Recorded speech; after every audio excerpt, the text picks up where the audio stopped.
long before the security fences, floodlights, and tourist signs. Stonehenge stood alone in the dark, a circle of ancient sentinels rising from Salisbury Plain, bathed in moonlight and silence. In those earlier decades, particularly before the 1970s, when the site was still accessible around the clock, a different kind of visitor found their way to the stones after dusk. Wanderers, mystics, soldiers on leave, skeptics, and thrill-seekers, drawn by whispers of something otherworldly within the circle.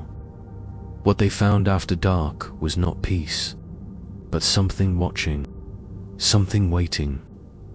In 1957, a young serviceman named Edward Croft, stationed at a nearby base, took a moonlit walk with two fellow soldiers.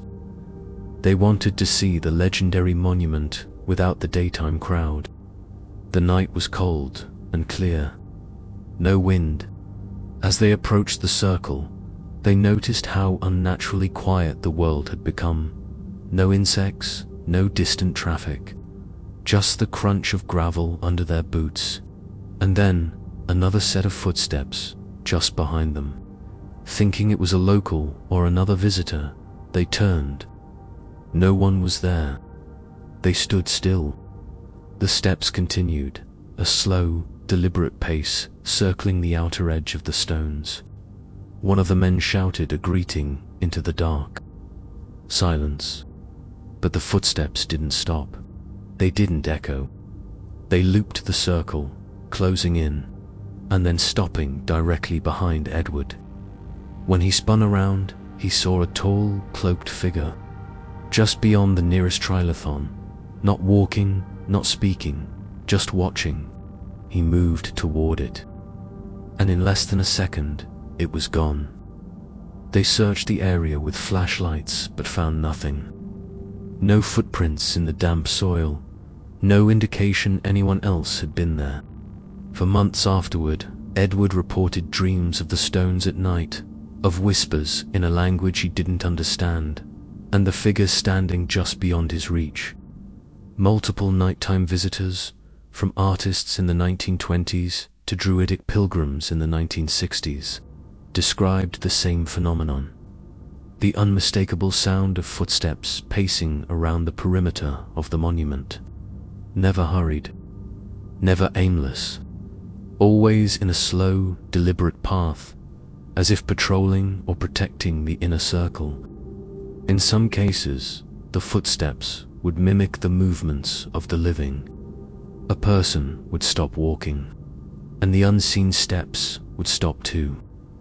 They'd move again, and so would it. On one occasion in 1963, a local schoolteacher, Helen Marsh, visited with her husband. While taking photographs near the stones around midnight, they heard low whispering, as if several people were speaking in hushed tones nearby. They called out. The whispers stopped, but when they turned back to the stones, they both saw a shadowed figure at the heart of the circle, taller than any living man, with arms outstretched like a ritual posture. Moments later, a thick mist rolled in from nowhere, swallowing the figure. When the fog cleared 5 minutes later, the monument stood empty. The most unnerving stories come from those who stayed inside the circle after nightfall.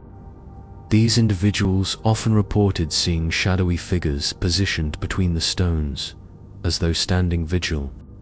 Descriptions vary slightly. Some say the figures are hooded or robed. Others see them as human-like but strangely distorted, taller than average, with elongated limbs and motionless posture. They never move. They never speak. They vanish the moment you try to approach. It's as if they exist only in the space between presence and perception, beings that watch from just beyond the veil of human understanding. In the late 1960s, a group of spiritual seekers attempted to hold a midnight meditation within the stones. They left early, unnerved by the atmosphere. The remaining 3 claimed that, halfway through their silent ritual, They saw 4 tall silhouettes slowly emerge, one by one, from behind the stones. They stood in the fog, completely still. When one of the seekers dared to speak, the air became unbearably cold, and all light seemed to drain from the moonlit sky, as if the very night had withdrawn. Moments later, all 3 members blacked out. They woke up outside the circle with no memory of how they got there. Folklorists and paranormal historians have dubbed these apparitions the Stone Watchers. Entities tied not to any one ghost or legend, but to the power of the site itself. Some believe they are ancient priest kings or druidic spirits charged with protecting the sanctity of Stonehenge. Interdimensional entities guarding a thinning of the veil between worlds. Or perhaps manifestations of psychic energy formed by centuries of ritual, memory, and reverence. No photos have ever clearly captured them. Some who've tried say their film fogged completely, or that digital images were blank or distorted with static. One long exposure photograph taken in 1969 appears to show a faint humanoid form between 2 stones, but skeptics dismiss it as a trick of light. Since Stonehenge was fully fenced and protected in the 1970s, night access has been restricted.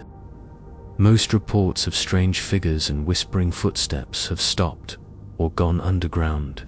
Still, security staff occasionally speak, off the record, of motion sensors being triggered for no reason, or the sensation that someone is watching them during moonlit patrols. And every so often, a trespasser climbs the fence under the cover of darkness, determined to touch the stones alone. Most come out shaken, silent, unwilling to say what they saw. A few refuse to return, ever. Whatever walks the perimeter of Stonehenge after dark, whatever watches from between those ancient pillars, remains a mystery. Perhaps they are guardians. Perhaps echoes of the dead. Or perhaps they are reminders that Stonehenge was never meant to be merely looked at, but respected, even feared. Because some monuments don't just honor the past, they keep it alive. Many thanks for treading this tale's dark path. If its chill gripped you, like, subscribe and comment below.